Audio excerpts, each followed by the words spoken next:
Hi. So pleased to see you. And you. And everybody.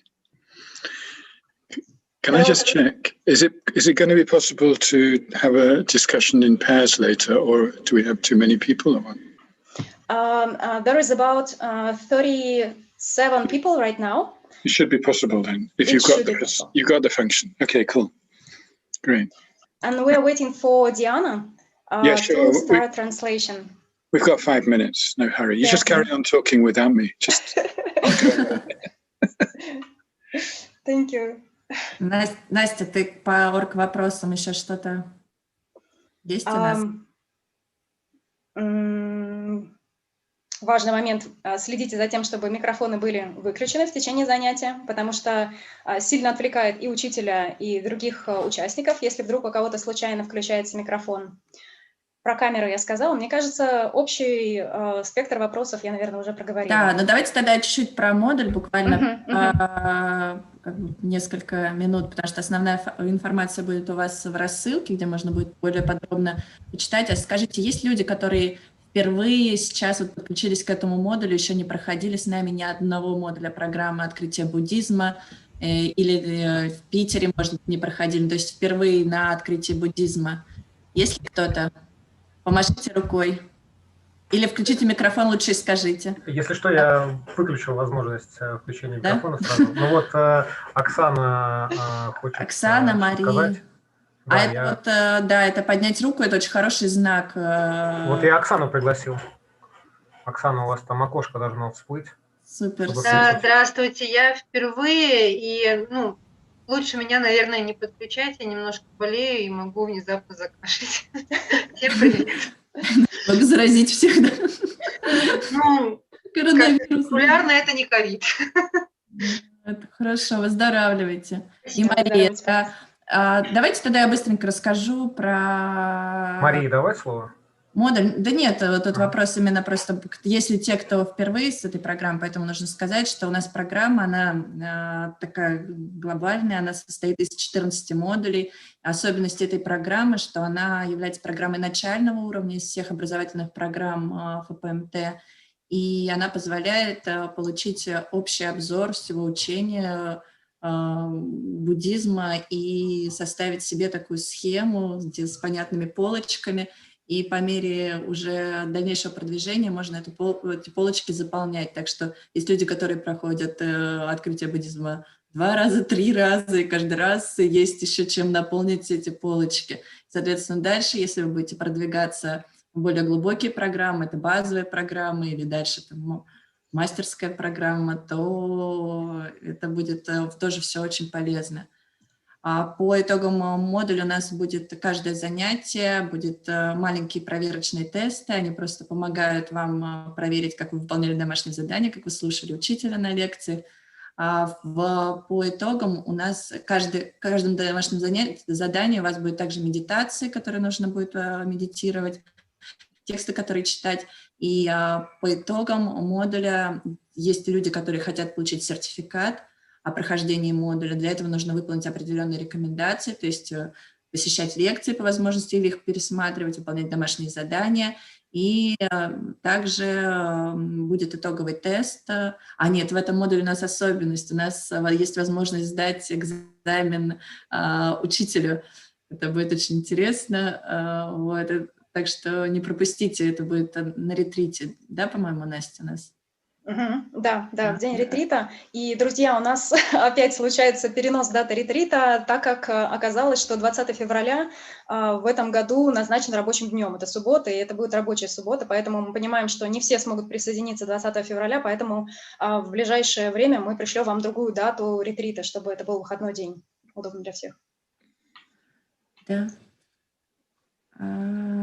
Мы пока, да, у нас Дианы нету, да, с нами еще? Диана есть, у нас перевод еще пока не подключился. Опа, перевод подключился. Да, друзья, кому нужен русский перевод, пожалуйста, найдите меню «Перевод». Если вы с компьютера подключились, это в нижнем меню. Если с телефона, то нужно зайти в раздел «Дополнительный», там будет перевод на русский язык.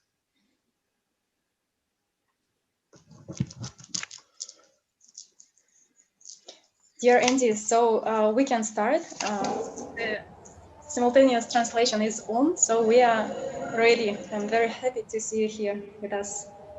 Okay. So I'm very, very happy to be here. It seems many years since I came to Russia, and I really like being with Russian Buddhists especially, but you know, the Russian people I met, I like very much. And so thank you very much for coming today. And we're going to be studying a very deep and interesting topic together, Samsara and Nirvana. And I'll do my best to explain it clearly if I can. And hopefully there will be some benefit for you.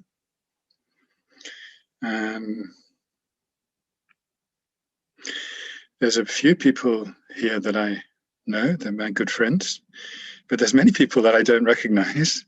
So I'd like to say a big welcome to anybody that I didn't meet before. It's really heartwarming that you all came. Thank you. And because we are on Zoom, I imagine that you may come from many different parts of Russia, which is also very nice. But because normally when I come, it's just those people who can be together physically. But this kind of technology has certain benefits.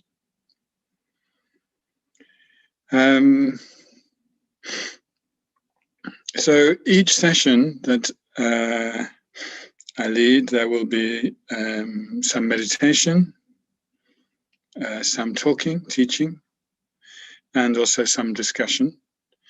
And some of the discussion will be with a partner, and you'll go into a little breakout room later to have a discussion with one partner.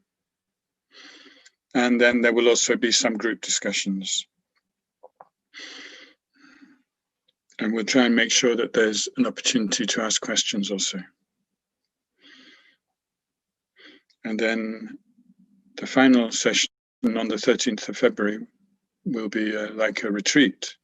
And there'll be an opportunity for those who wish to have some assessment, which I just want to reassure you, it's not an examination, but it is an opportunity to share what you understood, what you learned. So if you think you might be interested in that, then it would be good to really think about everything. But it's being recorded, so you don't have to take notes. You can just listen to the recordings in order to remember what I teach. So we'll begin with a motivation, and then I'll request, I think, Anastasia, or anyway, somebody to lead the refuge and bodhicitta, but not yet. Yeah, well, we can have it there. That's fine, yeah. Okay. But the motivation for being here, what is our motivation? Why am I here? Why did I join this session?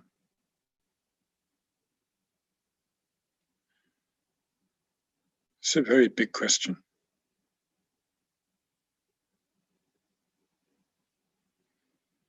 If you think about your life leading up to this moment,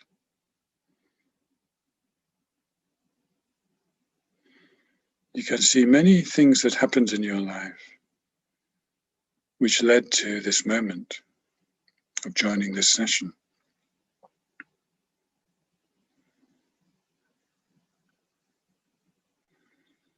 For example, in the past year of the pandemic, there have been many problems.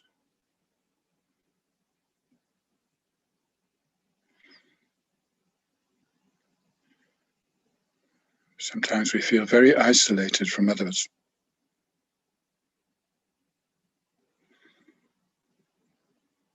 So one purpose for joining a session like this is just to be with other people, sharing together in the heart. Because this study and practice of Dharma is not really intellectual. We do use our intellect, but the transformations take place in the heart.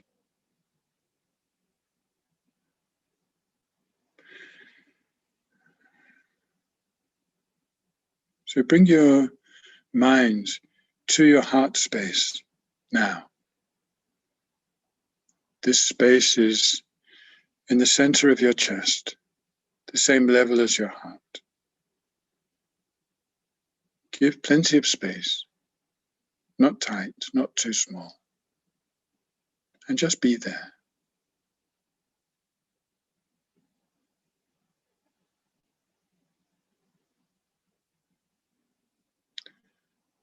And notice what happens when you bring your attention into your heart space.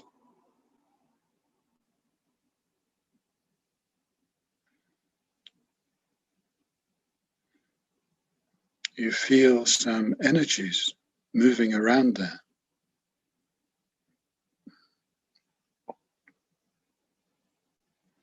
Give plenty of space for those energies. They just need some time and they will settle.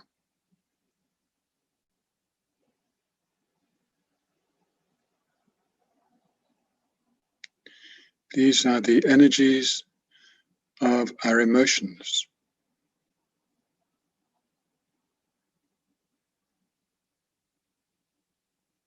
Just be with those energies. Don't reject them. Just allow them some space in your heart space.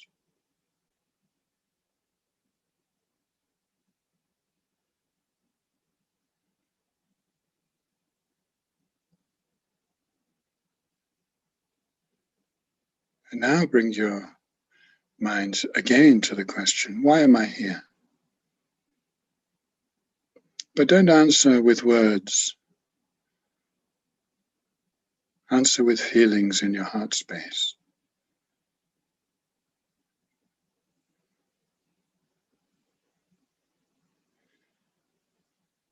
Allow a feeling of the reason for being here.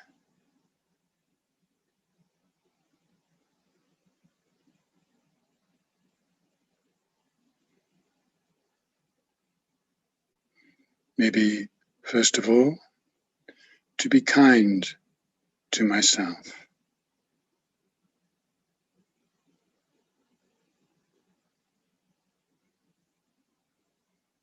Try that feeling.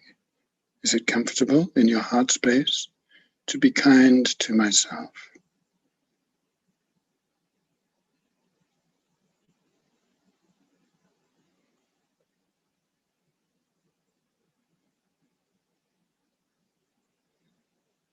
And now allow that feeling to connect with other people in your life.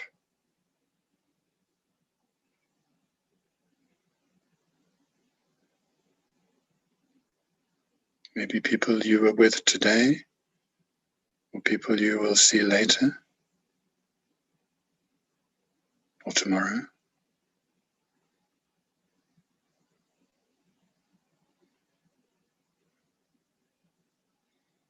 And just be in your heart space, connecting with others in your life.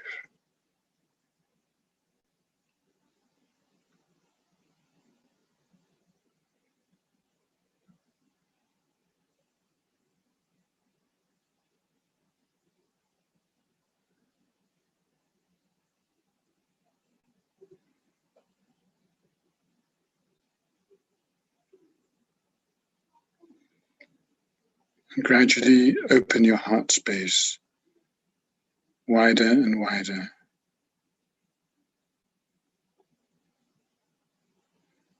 Allowing more and more others to connect with you.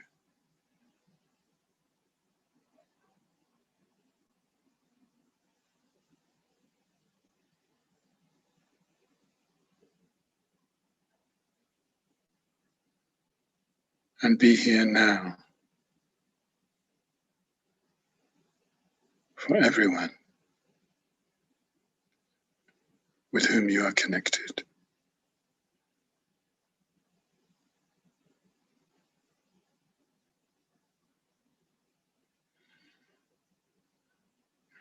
And now we can lead the prayers. Whoever's going to lead the prayers. I am.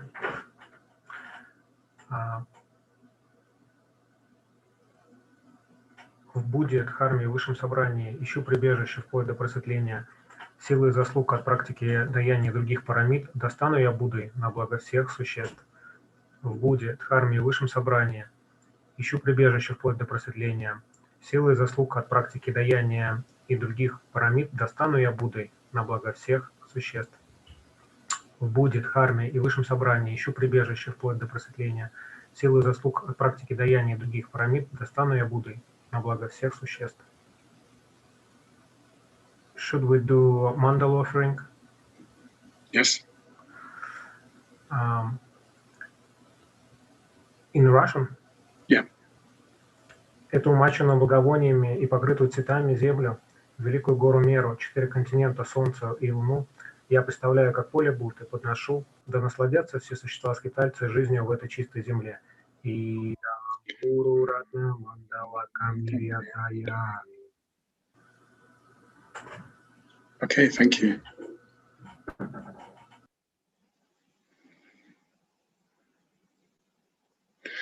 So we're going to start with a meditation.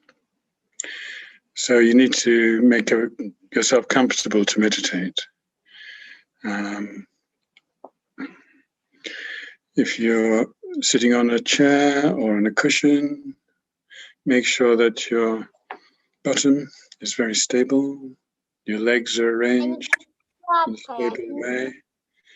Okay. Please mute your microphone. Yeah. Okay.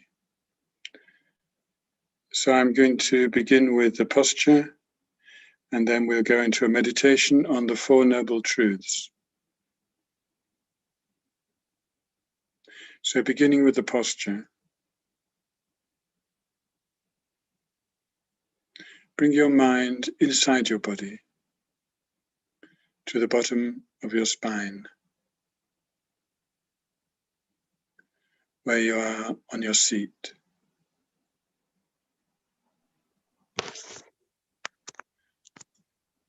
And imagine a line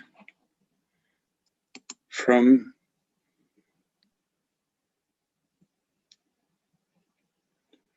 the bottom of your spine right up to the very top of your head, a straight line.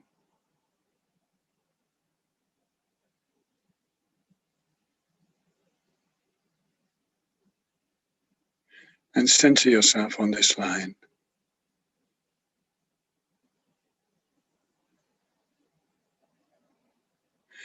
And imagine this line going down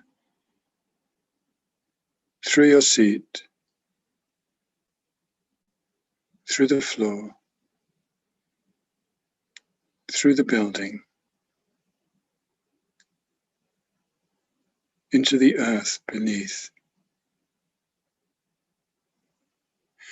And continue right down to the very center of the earth.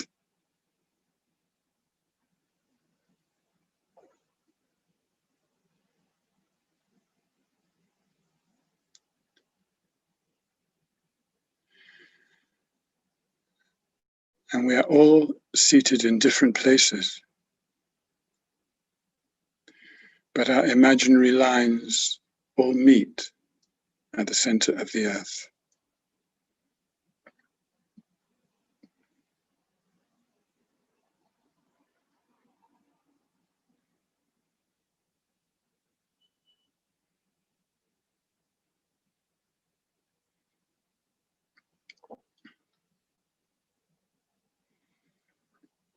We are all children of Mother Earth.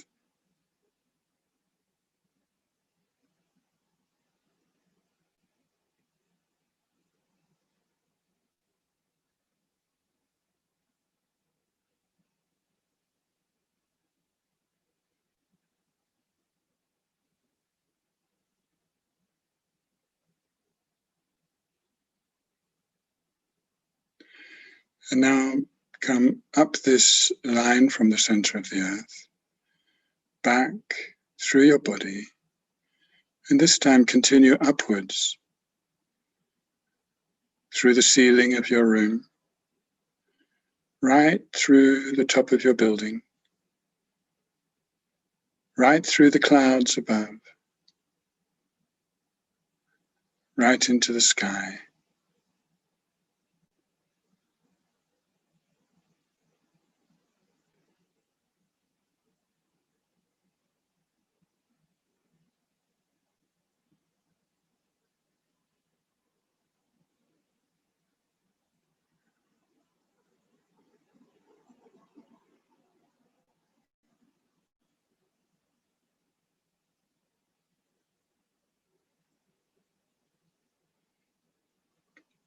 Just as the earth is surrounded by space, we also are surrounded by space in all directions.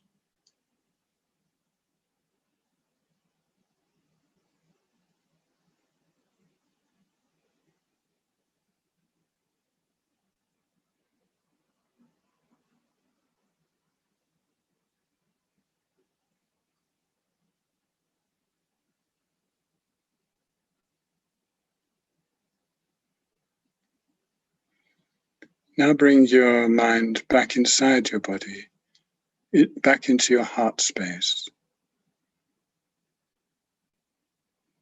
in your chest, the same level as your heart. But again, make it a very nice space, not too small, comfortable.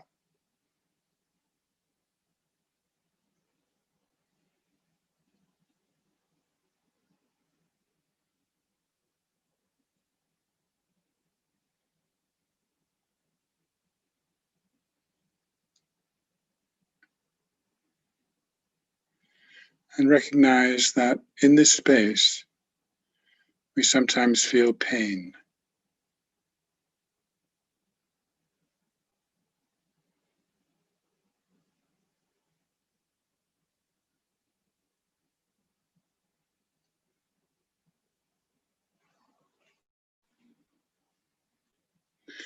And in this meditation, please hold this pain very gently.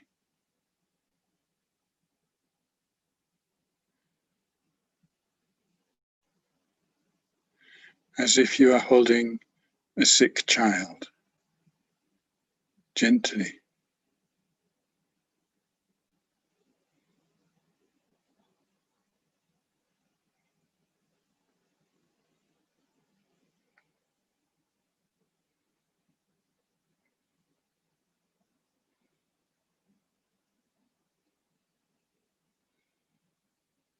And this pain is something that has been there all your life.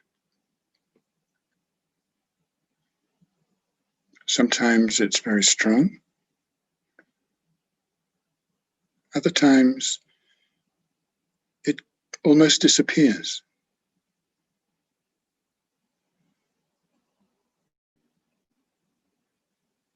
Hold it very gently.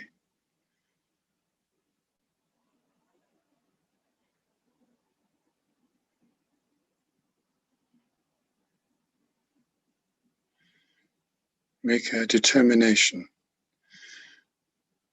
I am going to take care of myself.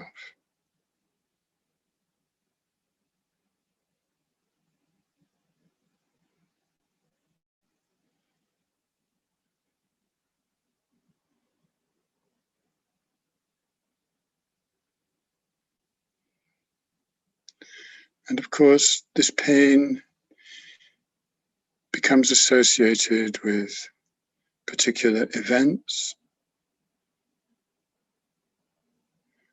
particular situations, particular other people, and also particular conditions of the body, such as injury or sickness. And conditions of the mind, such as stress or depression,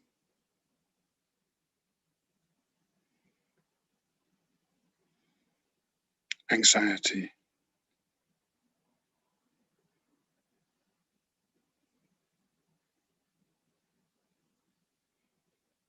but be in your heart center, giving plenty of space for the energies of the emotions,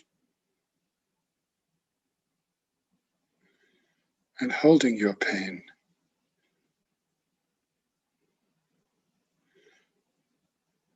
very gently.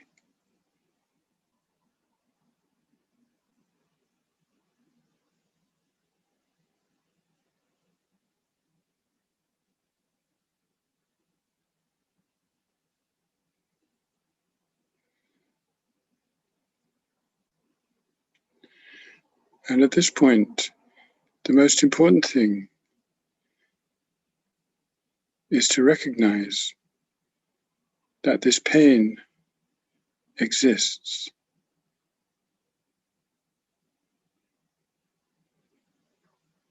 We're not trying to hide away from it or suppress it.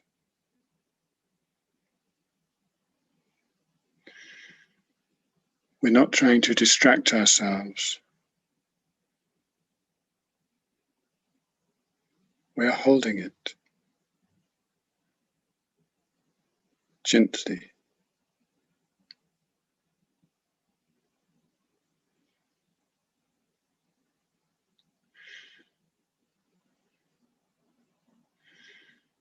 When you nurse a sick child, you can really help that child to heal through your gentleness.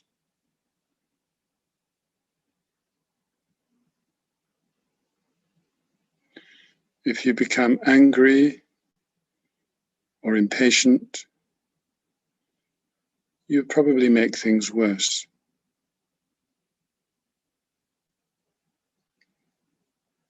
Treat your pain like this, with kindness.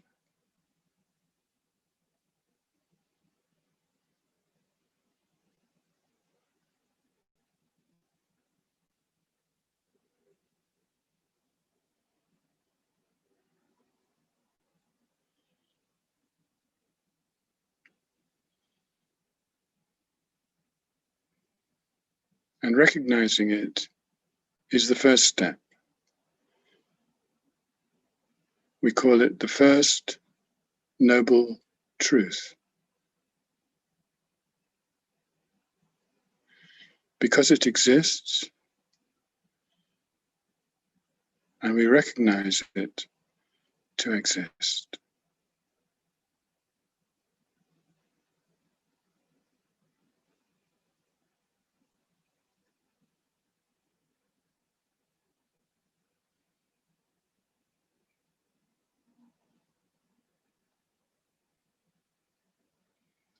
And this is the beginning of a process of healing, to recognize the problem.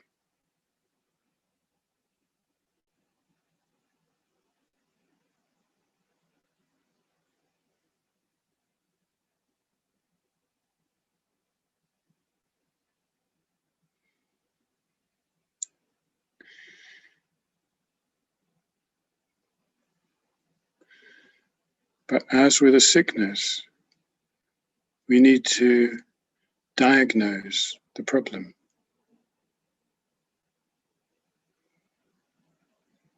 We need to understand what caused this pain.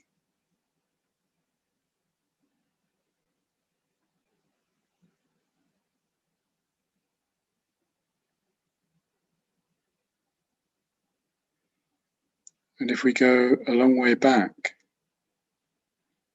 probably we can't remember the pain of being born, but we can imagine it.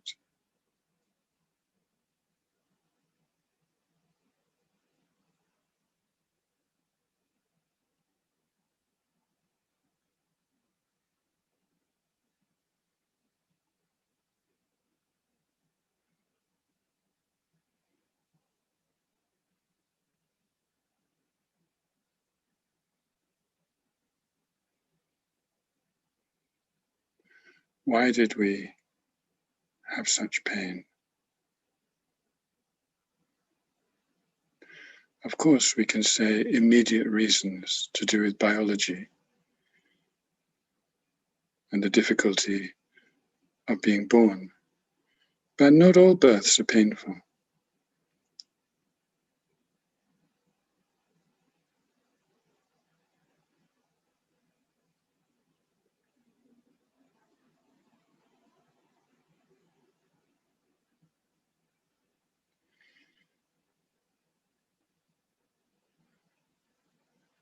Keep your attention in your heart space, with your emotions, with your energies. And recognize that this pain is not just physical.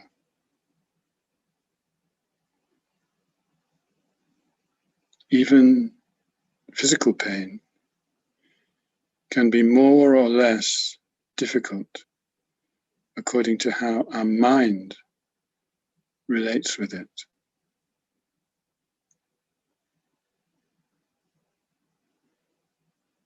It's our mind that suffers.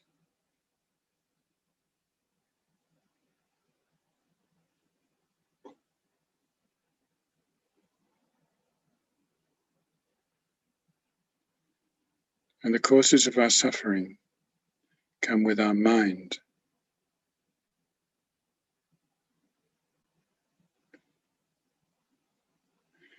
Although the conditions of our suffering can be our body, the origins are in our mind.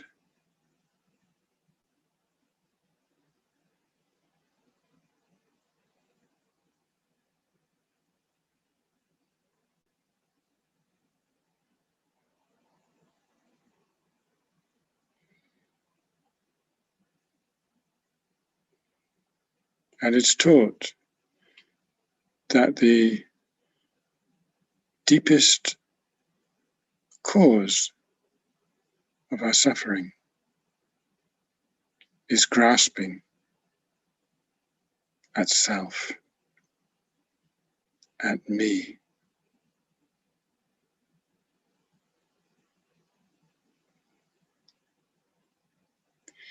Even now in your heart space, when you grasp tightly at me, it's painful. Experiment. Grasp it tightly and then let go.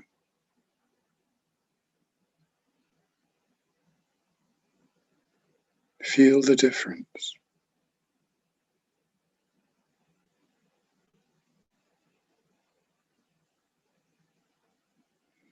Do it a few times. Grasp tightly at me in the heart space and then let go and relax.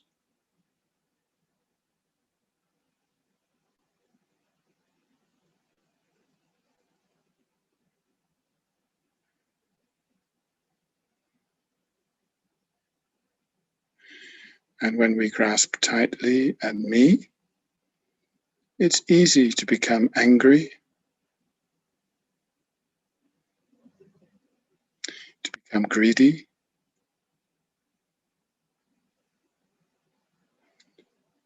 to become proud or jealous,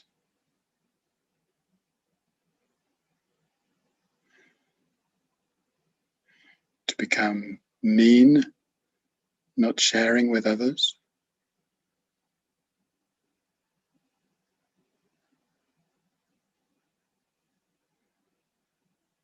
And when we let go of grasping tightly,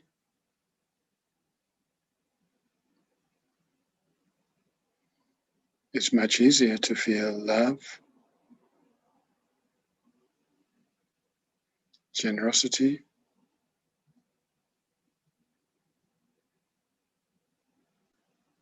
patience, humility,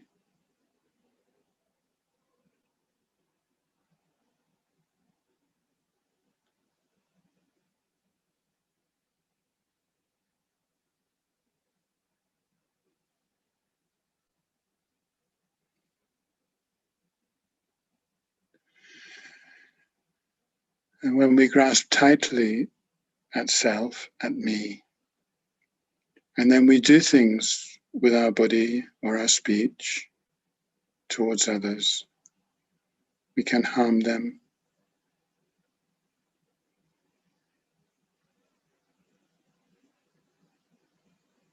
And when we do that, we bring back harm on ourselves in future.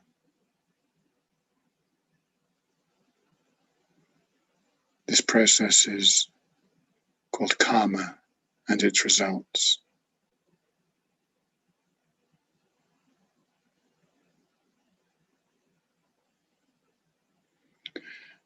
And if we come back to the pain, deep down, this is the cause of the pain.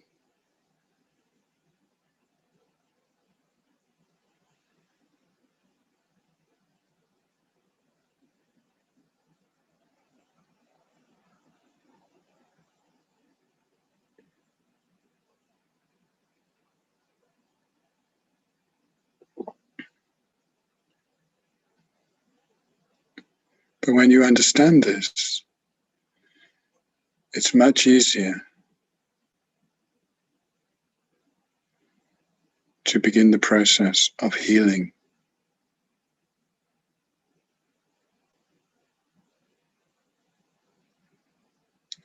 Because as we discovered, when we let go of the grasping tightly at me,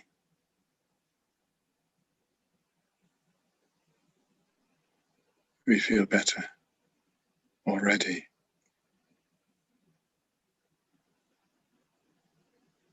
More open, more generous,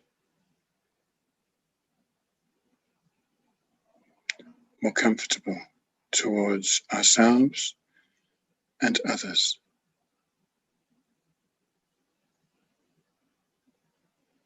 Just feel it.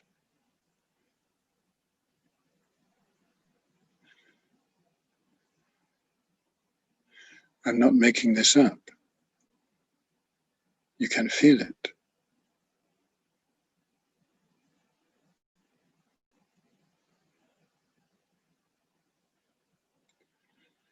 And when you completely let go of grasping at self or me,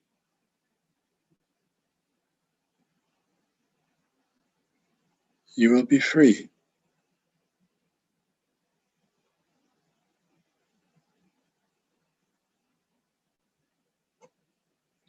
Free of suffering. So even if some pain comes, it's very brief. It doesn't hurt you too much. And you quickly move forward.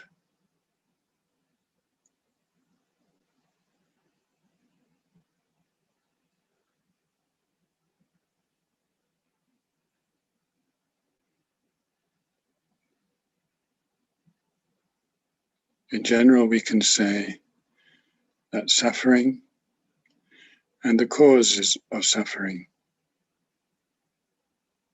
cease when there is no more grasping at self or me. In general, we can say that.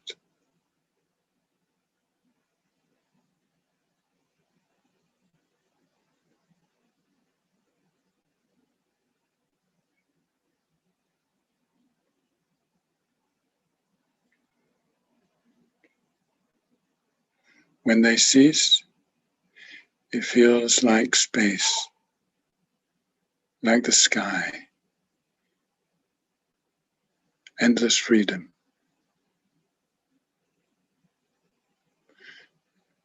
Like the earth, nourishing.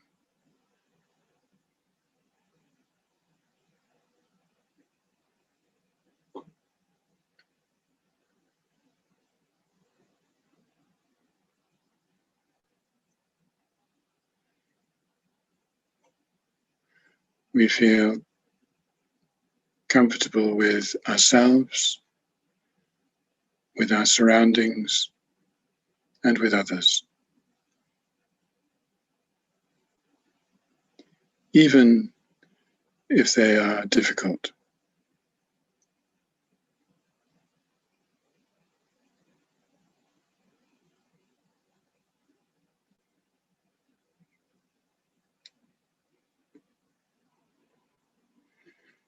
This is the third noble truth. And the fourth one, the path, is the way to reach the third. What do we have to do?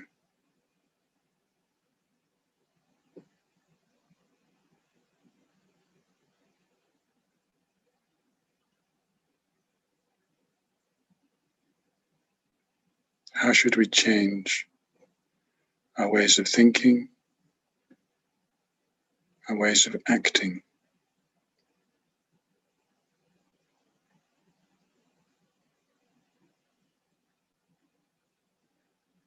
How shall we transform ourselves to heal the pain?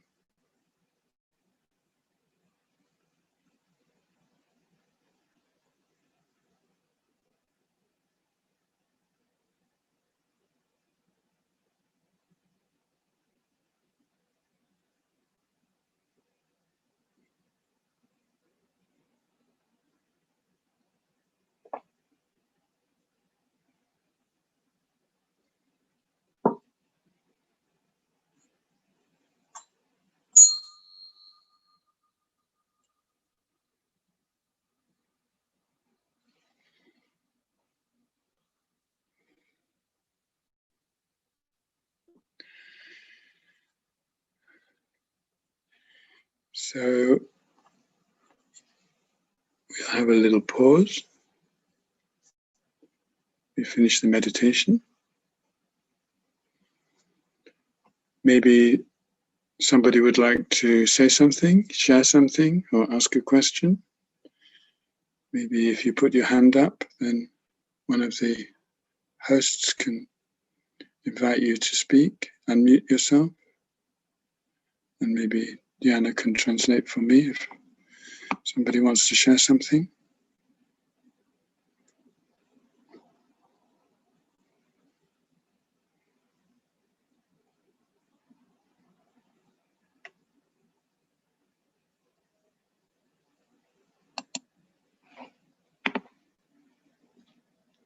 No?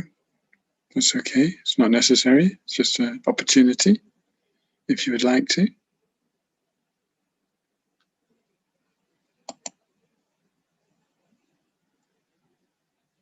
Okay. I don't see anybody's hand. It's quite a big group, so I imagine people are a bit shy. That's fine. I'm going to talk a little bit now about the Four Noble Truths. And some of you have heard of these before. Probably, I don't know how many of you, because I don't know you. So I'm going to talk to people who don't know about the Four Noble Truths. And if you do, then it'll remind you.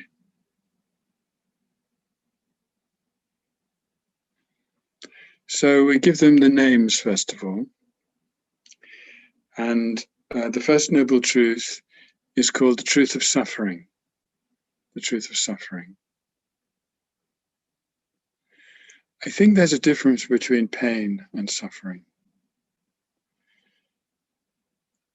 I found this as I got older because I have quite a lot of physical pain. But I don't suffer as much as I used to when I was young. And the main reason is because I accept this pain as part of my being. When I was young, I couldn't have accepted all this pain. I would have felt very tense and angry. But now I know that there's nothing I can do about it. So I have to accept it. And so I don't suffer so much from this pain. In fact, sometimes there can be quite strong pain and I really don't suffer. because I accept it. So I think there's a difference between pain and suffering. And the first noble truth is actually the truth of suffering. And I think we all know what it is to suffer. It's horrible. It's really horrible. It's something which nobody wants. Nobody. You can't find anybody who actually wants suffering. Even the masochist.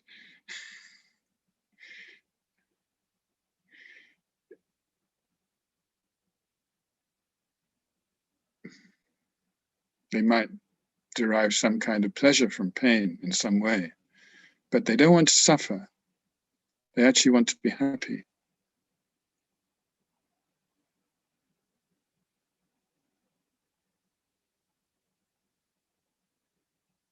So the first noble truth is, in a way, it's quite easy to understand.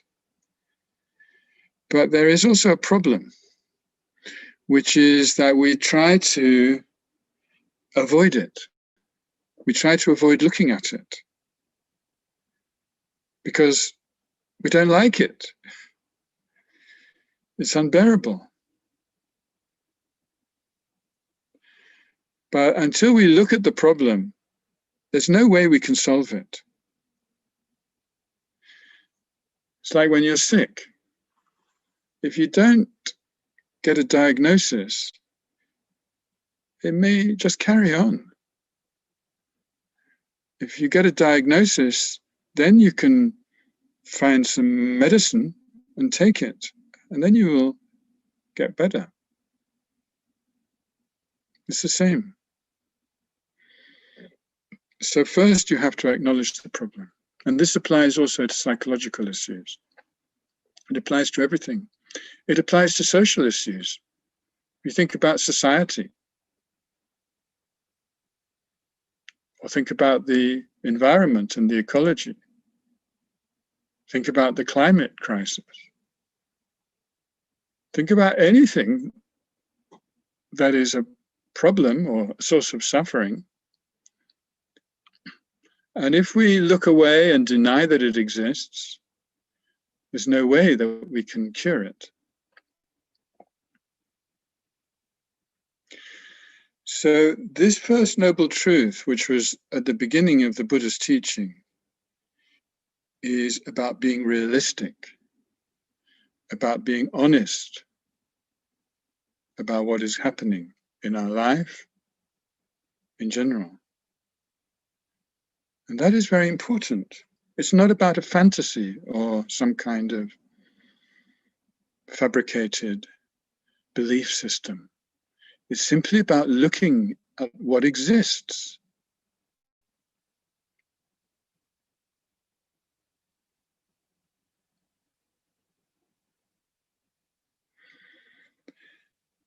So we call the first noble truth the truth of suffering, and the second one is the truth of the origin of suffering. And these two are called the impure side. They're called impure because they are based on a distortion. And the distortion is to grasp at a self which doesn't exist. There is a self, a me, that exists.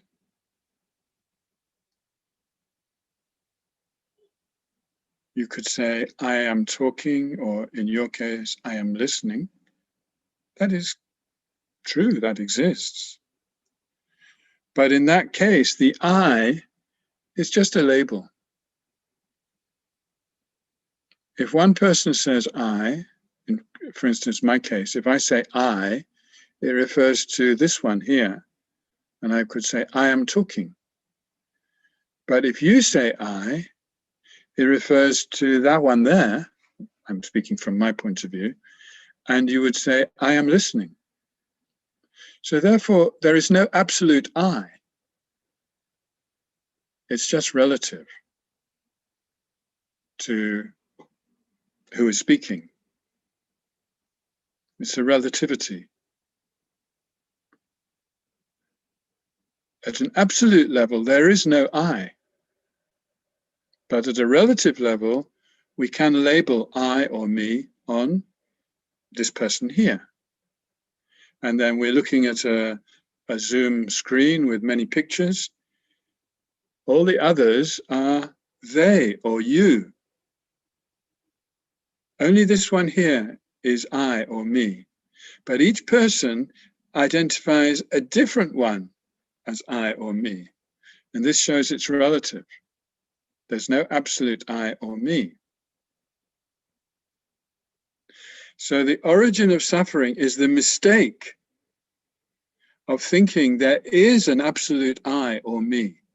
And from that come many other things which are problematic, such as greed and attachment, or anger and hatred, or, you know, these things I mentioned in the meditation, like pride or jealousy. All these things depend on there's some grasping at me or I here. But that I or me is a fabrication. The real I or me is just a label. It's just a label given to this particular collection of body and mind. But it's just relative.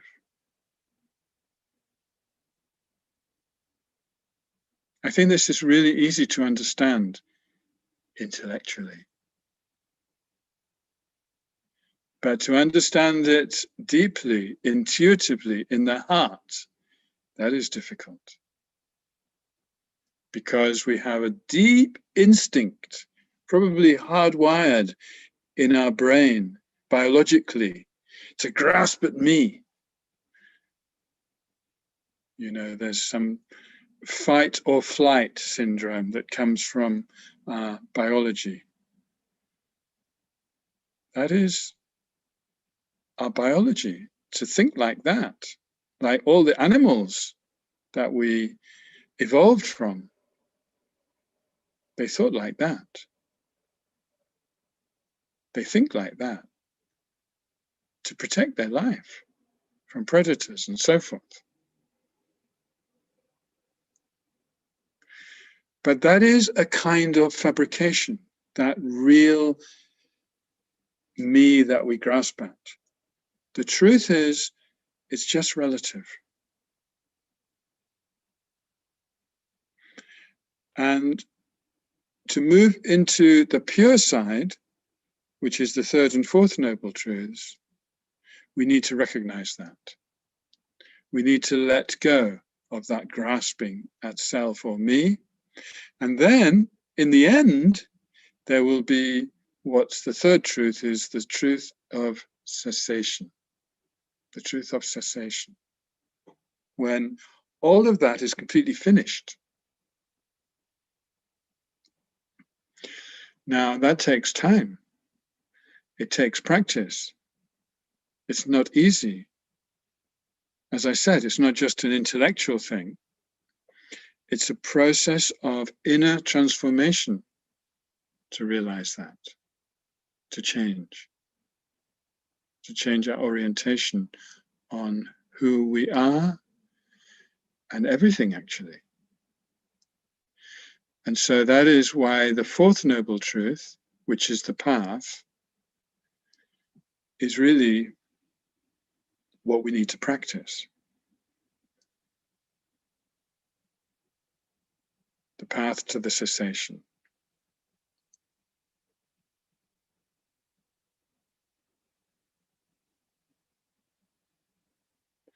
So there's some other Dharma terms here to mention, which I'm sure you're familiar with, but still, I mention them. Samsara. Samsara. It means cyclic existence, or circling, going round and round and round. And this going round and round particularly refers to being born, living, dying, and then being reborn and living and dying and being reborn and living and dying over and over and over. And in each life creating the causes for the suffering of future lives. So that process we call samsara. And until we engage with the path, we are trapped in samsara. And during this course, we're going to be looking at the process of being trapped in samsara, but we're also going to look at the process of becoming free. So, if you like, it's got a dark side and a light side, or we can say impure side and pure side. And the pure side is called Dharma. And Dharma includes the third noble truth of cessation, which is also called Nirvana, which is complete freedom from suffering and the causes of suffering. And the other part of the Dharma is the path to the cessation of suffering. In other words, what you need to do in order to bring suffering to an end. How you need to practice, what you need to understand, those kind of things.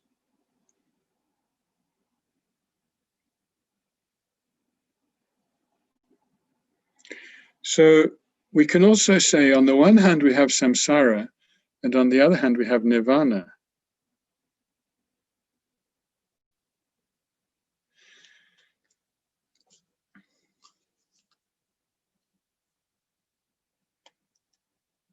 And we can think, this here, where I am now, is samsara,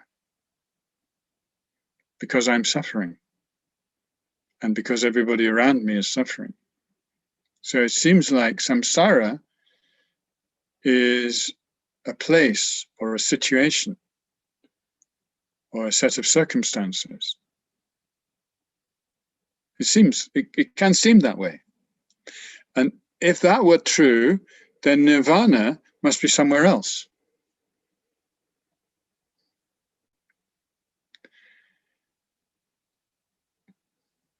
And also, I think many of us come from a culture such as Christianity, where it's kind of rather like that, isn't it? That this world is suffering, and there's this place called heaven, which is not suffering, which is happiness, which is release from suffering. And if we are good, then when we die, we will go to heaven. And if we're bad, when we die, we will go to hell. So that is a kind of duality between this life on earth and another place where everything is fine.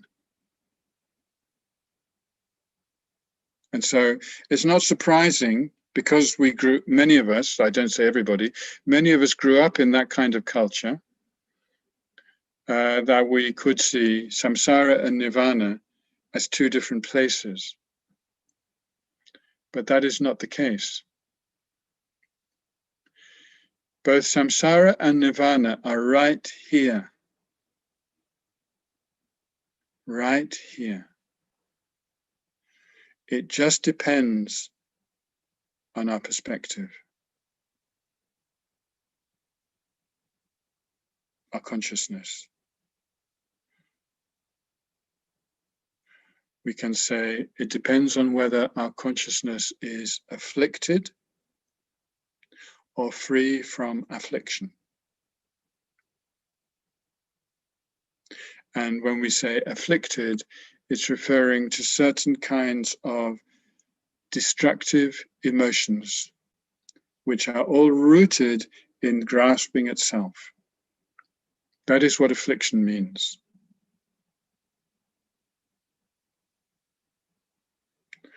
And being free from affliction really comes from letting go of that grasping itself, and thereby letting go of other afflictive emotions.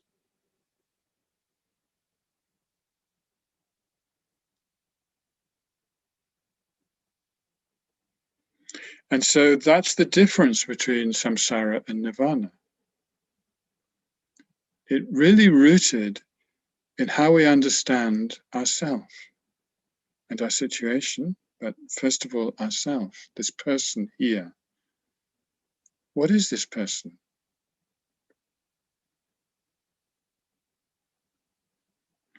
That is our journey to discover. And through that journey it will not just be an intellectual kind of analysis, it will be a journey of transformation, personal transformation. And when we are transformed, it's like a butterfly coming from a caterpillar. It's the same being, but transformed. And this is the transformation of samsara into nirvana. Even the environment is the same. Like, if you look at the room where you are now, you could say, is this room samsara or nirvana? Well, it depends how you see it. It depends how you experience it. And where is that experience coming from? Not so much the brain, more the heart center, because it's more of an intuitive experience. And it's in the heart space that we can really develop or generate intuition. Okay.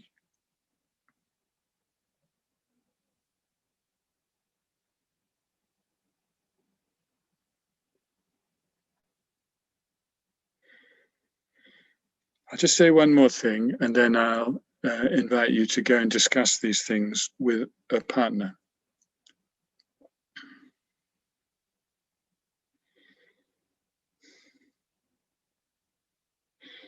And this is something we will explore later in the course, but I want to introduce it now.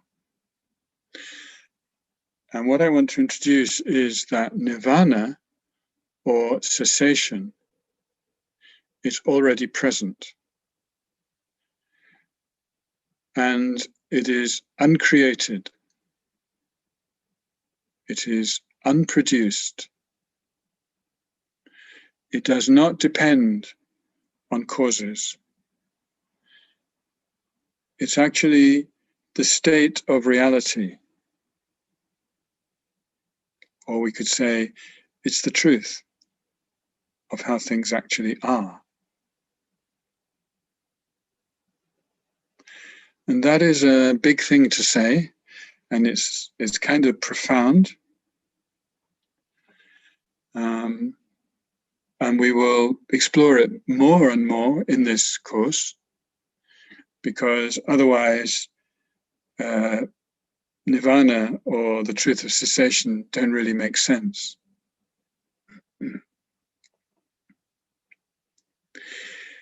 Now, the only difficulty with that is, if it's uncreated, then what's the purpose of the path? Isn't the purpose of the path to create the cure, to create the healing, to create nirvana? No. The purpose of the path is to reveal nirvana. It's to reveal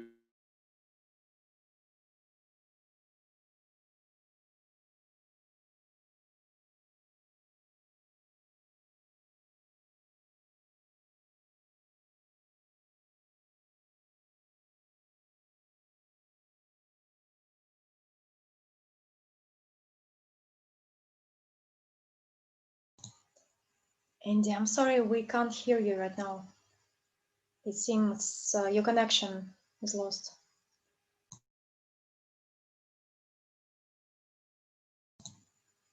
Видимо, сложности со связью у Энди. Подождем пару минуток, пару мгновений.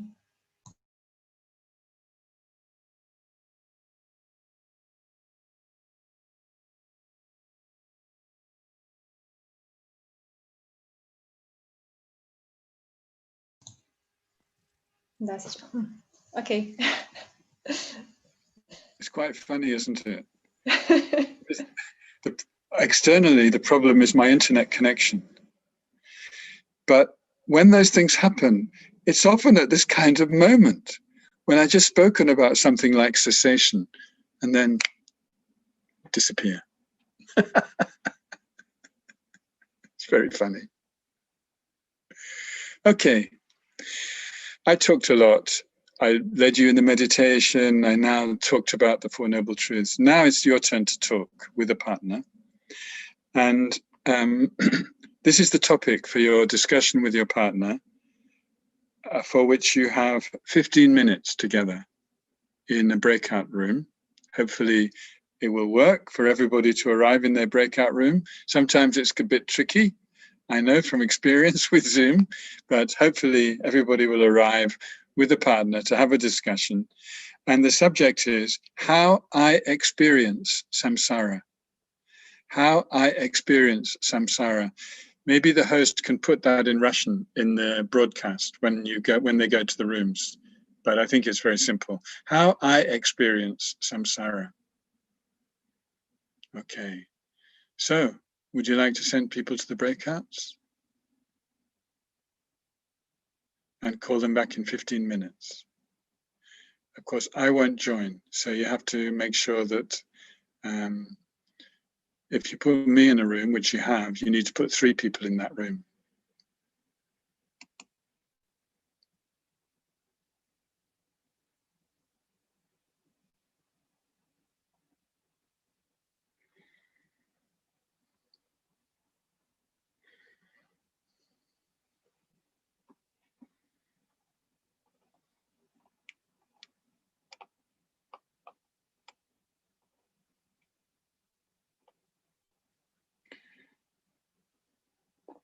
So Sanai is alone at the end. Room 13 is one person alone. Maybe you can move somebody. There's some rooms are much bigger.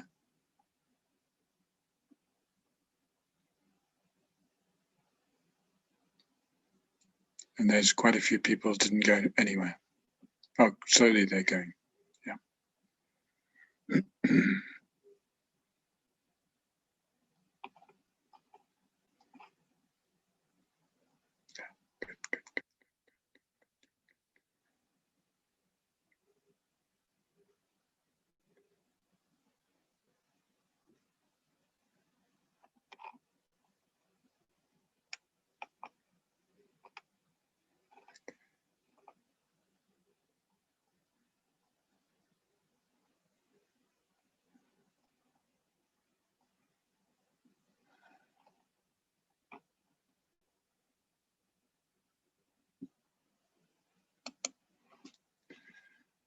Okay.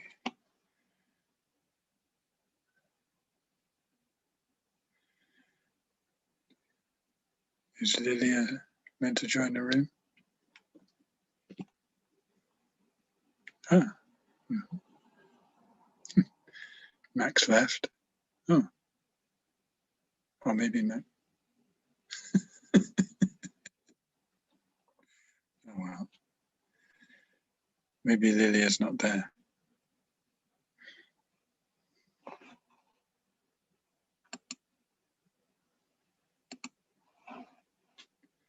Oh, I put myself back on English channel now.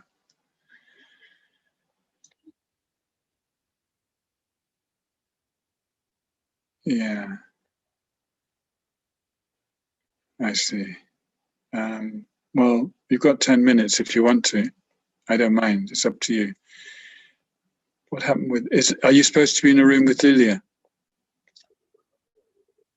I don't know. Okay. But she's not.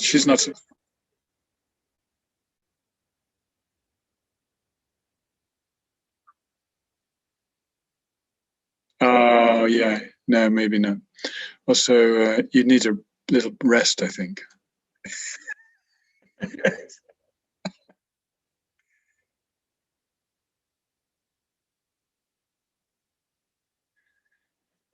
In particular, what?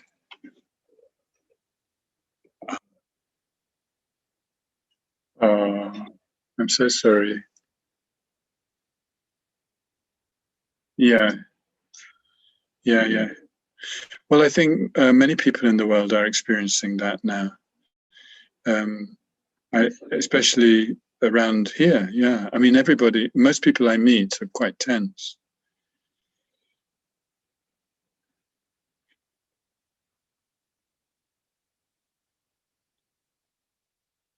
Yeah.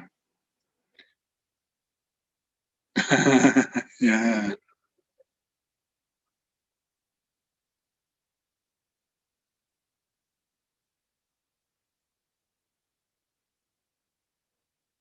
Sure.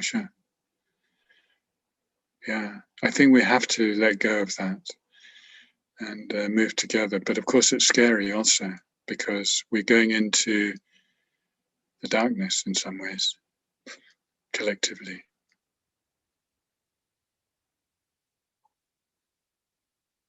I think so too. And yeah, I feel,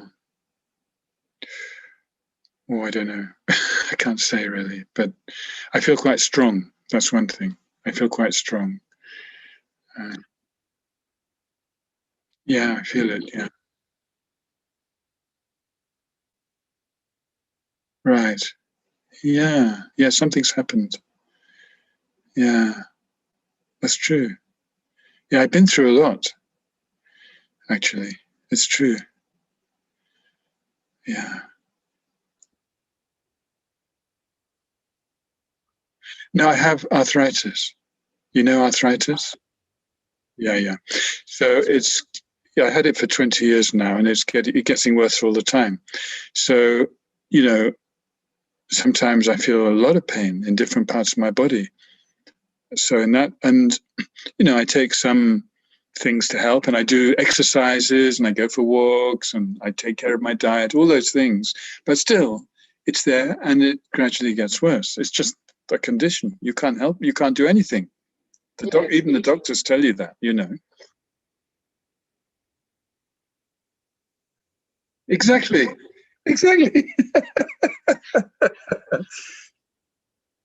Yeah. So some things we just have to accept. The karmic cause was created in the past, and then we're stuck with it. Some things we can change, some things we can't change. So that's an example, of something I can't change. So the best thing is to accept it and relax.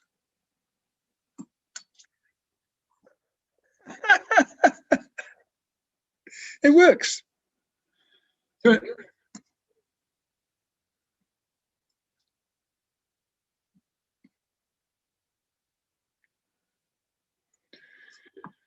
Well, maybe that's also a reason why I feel strong, because I feel I have a role. I feel I have a purpose. I think you do also, Diana.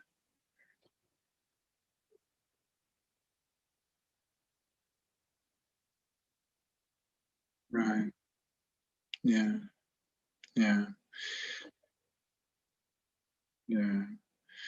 I think this depends on the inner practice. Yeah. I mean, because I'm retired, I can spend between 3 and 4 hours every morning doing my personal practice.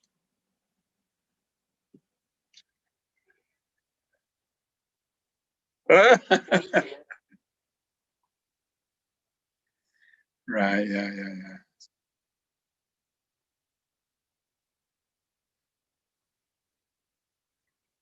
Mm, yeah. Yeah. Right. Yeah. Well, don't be too angry with yourself, and recognize that these obstacles are actually your teachers. They're not really your enemies.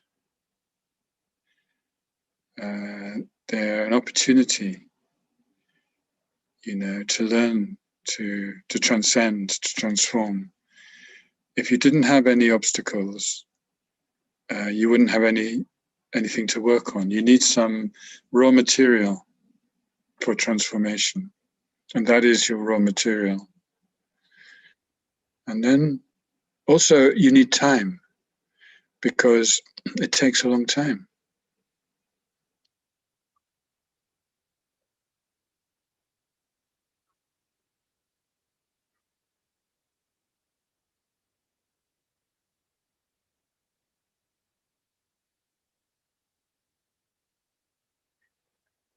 Yeah.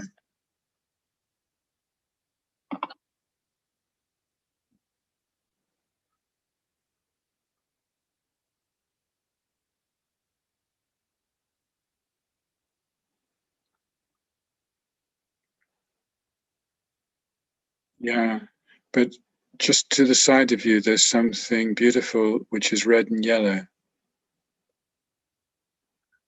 Yes. Well, just think if you didn't have color vision. Just think. Start to rejoice in those kind of things.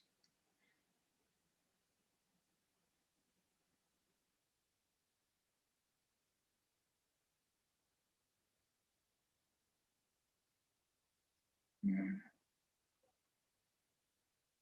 Yeah. Well,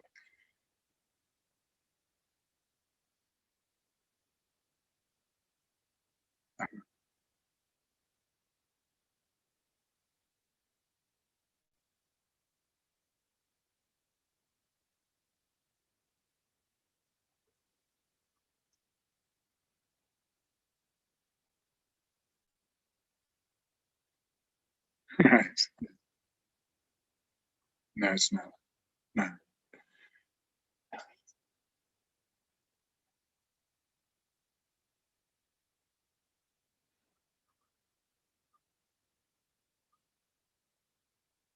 Yeah. Sure, sure.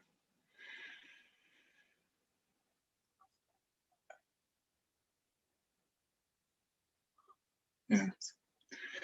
And you've met the Dharma, so you have a big advantage over millions of other people. And so give it time and be patient. And in 1 minute, we're going to bring everybody back. So we better give them a warning. Is it you who's controlling that? Well, who is this person there? Can you check in the Russian channel if the host is there?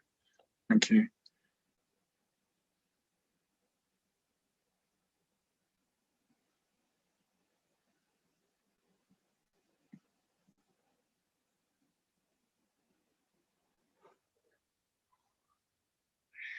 I think it was Max who was controlling.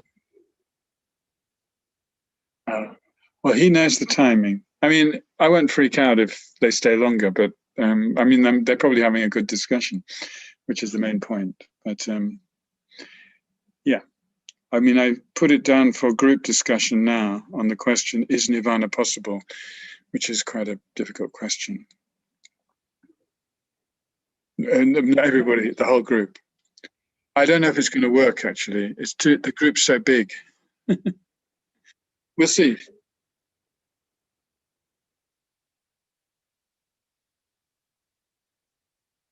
Yeah, yeah.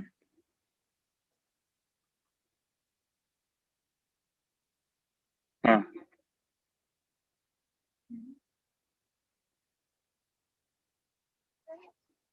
okay. Maybe, Max P. Oh, fine. Okay, that's fine. Okay, great. Yeah, yeah. Yeah, I know Max quite well. I met him several times in Moscow. I like him very, very much. Yeah, yeah. It's hard to know, but if travel comes back and the situation is right, of course I'd love to come to Russia again. Yeah, definitely. But maybe for longer and maybe move around. No, I'm not. I'm not. I'm just open. We see what comes. Yeah, I have to let go because we don't know what's going to happen, and also my age and health and so on. But anyway, yeah, if possible, I will come. You're welcome.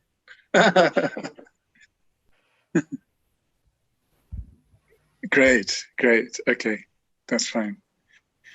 Right. So, yeah, sure. Yeah, okay. They'll probably come any minute.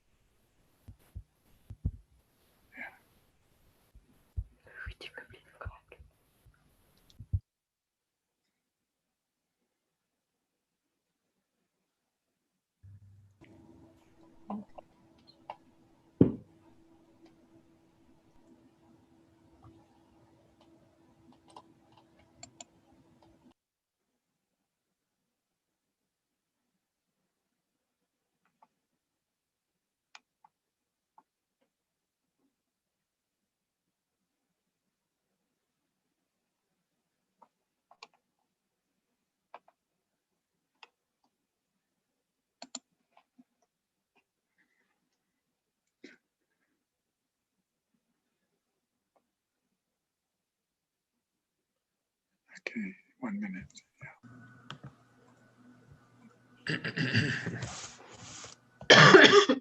Ой. Ага, в основном сенсе. Okay, I think everybody's back.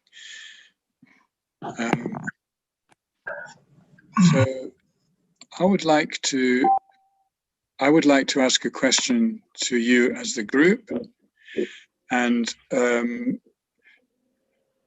basically you will answer my question. Whoever wants to speak, maybe Diana can control and receive the question, and then receive your answer, and then translate it to me in English, and I might say something. The question is this: is Nirvana possible? Is Nirvana possible? Okay.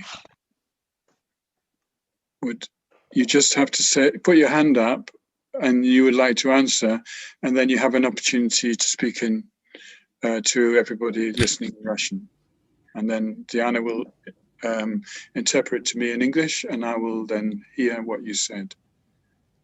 Is Nirvana possible? Anybody? Dear Andy, for translation of the question, Katya Karpova will help us, so Diana will translate simultaneously. Okay, cool.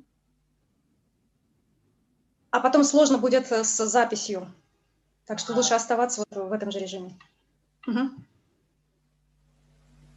Okay, fine.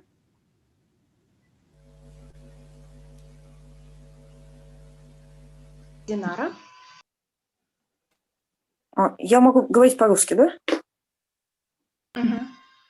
Ну, я думаю, что нирвана возможно в том случае, если мы придем к такому состоянию, когда мы не будем зависеть от своих внешних каких-то эмоциональных состояний и от окружающей среды. То есть в том случае, если окружающая среда неблагоприятная, мы же обычно реагируем негативно, а если она благоприятная, реагируем позитивно. Если мы не будем от этого зависеть и пребывать в спокойном состоянии, как раз нирвана возможно. Потому что сансара как раз характеризуется тем, что мы на все это реагируем все время. И как маятник. Да. Это я перевожу, да? Yes. Да, и как маятник мучаемся из-за этого. Yes, so Dinara said that she thinks that Nirvana is possible if we are not dependent on some external circumstances. So if we don't react negatively and we just keep calm and just don't do anything negative as a reaction, to our environment, then it is possible. Yeah. I think that she's right. And thank you. That's very wise. There may be somebody here who thinks that Nirvana is not possible. Maybe they think it's just a story. You can also say why you think it's not possible. So, yeah, there's 2 people who want to speak. Maybe somebody can invite one of them to speak. Антон, вы уже можете говорить. Всем привет. Энди, здравствуйте. Я бы хотел сначала уточняющий вопрос задать. Может ли Энди дать полное определение, что такое нирвана? So, можно я по кусочкам, да, можно будет переводить? So first, I would like to ask a question. Could you please specify what Nirvana is? Okay, so Nirvana is the cessation of suffering and the causes of suffering. So the question is that possible?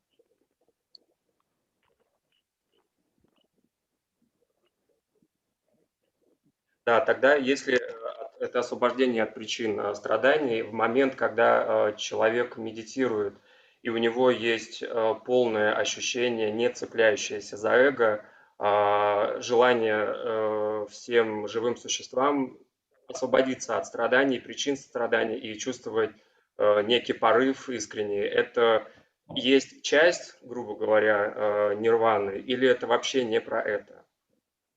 Это вопрос, да? So it's another question. So when somebody is meditating and don't feel any grasping to his ego and feel the sincere desire to benefit all the living beings and to free them from sufferings, is it a part of nirvana? Mm-hmm. Yeah, but I'm supposed to be asking the questions and you're supposed to be giving your answer. But yeah, that is correct. So that's a good answer. Yeah. I think somebody else would like to speak.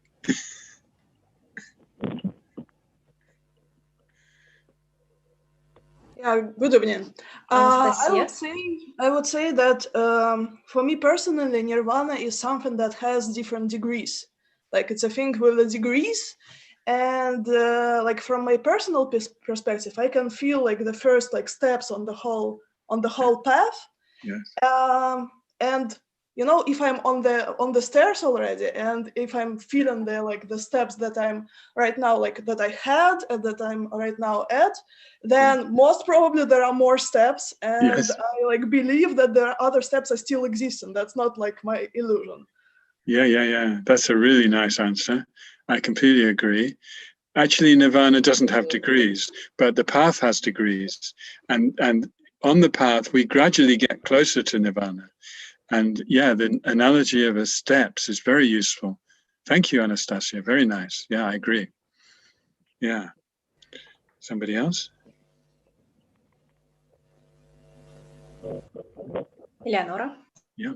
Да, я думаю, что нирвана достижима, поскольку нирвана – это состояние, когда устранена причина страдания. Причиной страдания, как известно, самый коренной основополагающий является неведение. А неведение – это как раз нечто, неправильный образ мышления, который связан как раз с цеплянием за я, за реально существующее я, реально существующие феномены. И поскольку это неправильный образ мышления, то, в принципе, его можно изменить. Но изменить, опять же, не просто там медитацию успокоения, то есть шаматхой, а правильным анализом. Нужно анализировать природу вещей так, чтобы... Я прошу прощения, я уже забыла начало. Можно я переведу кусочек? Это же не синхронный перевод. I'm sorry, it's just a long speech. It's okay, yeah. So Lenore said that I think that you can reach nirvana if you eliminate the root of sufferings, and the root of sufferings is our ego grasping, and the reason for this is our ignorance and our wrong views. So, продолжайте, пожалуйста. Да, и вот это прекращение не достигнуть просто только лишь отречением, то есть там пониманием того, что как бы не хочу находиться в сансаре больше, и недостаточно также медитации шаматхи, то есть простого как бы временного прекращения омрачений, то есть там неприятных эмоций, гнева, зависти и так далее. Привет, спасибо, тебя тоже с праздниками вспоминали с Ириной. Это недостаточно, да? So she thinks that just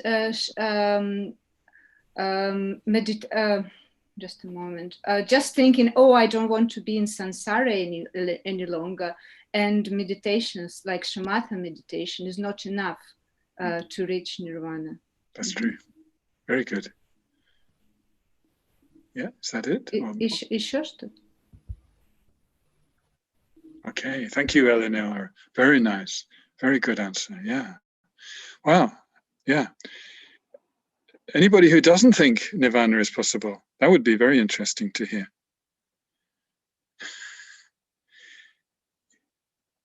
Oh. There are a few questions actually about it. So shall I ask now then? Yeah, we're nearly getting to the end, but we just have one more person. Yeah. Who else would like to say something? Татьяна? Да, можно, да? Да, пожалуйста. Потому что вот мне кажется, вот у меня как раз об этом, по поводу сомнений. Мне кажется, что нирвану ее как-то еще надо заслужить, что ли. Может быть, не одна жизнь потребуется, чтобы... У меня пока вот сейчас с первого занятия, что нирвана это как бы такое, какое-то чистое, может быть, состояние ума, очищение вот от клеш, от омрачений, от аффектов. И возможно ли это вот прямо вот сейчас? Может быть, если только зацепиться какой-то на короткий промежуток. Можно я скажу, ладно? So Tatiana said that she has some doubt about this. I mean, because Nirvana is some pure state of mind and you need a lot of purification. And obviously you can't really reach it during one life. And, you know, it will take long of time. And she said you have to kind of deserve it because it's just, you know. Yeah. То есть как длительное переживание, вот здесь вот мне как-то вопрос. Yeah, so she said you can probably just have some glimpse of it and just kind of a little bit feelings of it, but not like a long-term feeling, long-term experience. Okay, so thank you very much. That was good because I like it when people express doubts. Sometimes people think, oh, I mustn't say any doubts because it sounds like I'm not being respectful. Actually, that's not the case. With Buddhism, it's good to express doubts because then we can explore. So in this case, what Tatiana said, it's true that if we're fortunate, we get a glimpse. I agree. And yes, it takes a lot of work and a lot of time. That's true also. But one thing I would just like you all to recognize, how many lifetimes did you already practice? Do you remember? Maybe this is the last lifetime before you achieve Nirvana. Is that possible? The true answer is, I don't know. So if you don't know, then be open to the possibility that in this life, you will experience Nirvana. Be open. Because if you create the habit of saying, not this life, then every life you will say, not this life, not this life, not this life. And it will never happen. Much better to say, yes, this life. Because even if it doesn't happen, at least you will have some positive approach to your potential. Because everybody has this potential. You have this potential right now. Yeah. Okay. I'm going to finish now, and we're going to make a dedication. And usually we put the two hands together. And actually, there's a symbolism. You put the hands together at the heart. I just bring it down a little bit. At the heart here, at the heart space. And the right hand represents everything we did in this class? What did we do? We listened. We reflected on what we heard. We meditated. And we engaged in discussion. So this is all represented in the right hand. And it's positive because we made a lot of effort. And the left hand represents everything we understood, everything we learned. This is like our potential for change. And we bring these two hands together just next to our heart center, so that the energy of what we did and what we understood combine together and come into our heart space. Just feel it.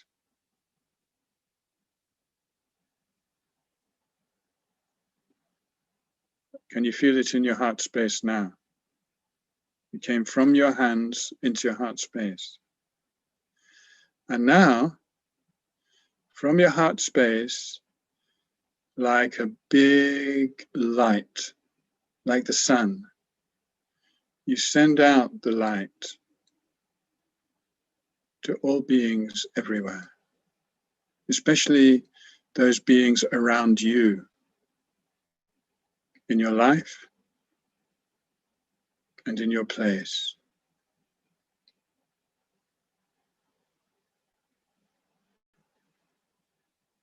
And that way the energy, the positive energy from this session is dedicated for others, to benefit them, to bring them happiness, and to help them to find the path to the cessation of suffering.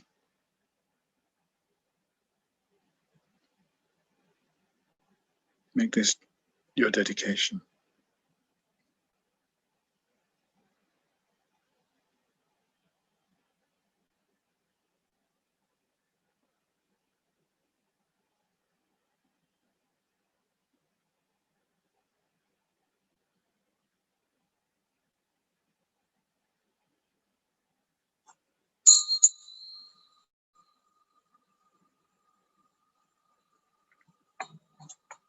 Okay, so thank you everybody for being here, and it's very nice to spend this time with you, and thank you for all those people who helped to make it happen, especially the two translators, but also the organizers. And if you can come, we do the same next week. We'll continue next week. Okay, all the best. Bye-bye. Thank you. Thank you very much, Andy. Thank you. My pleasure. Okay.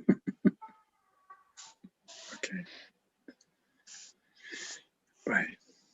See you. Goodbye.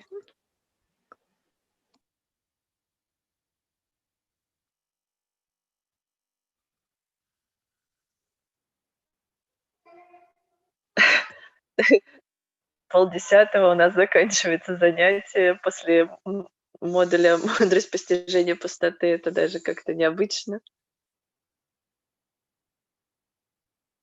Если что, кто хочет, может включить микрофон и поделиться.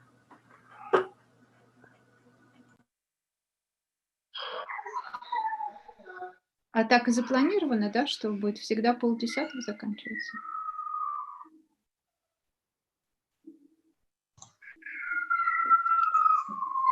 Да. Действительно непривычно. Я уже была готова к тому, что в 11.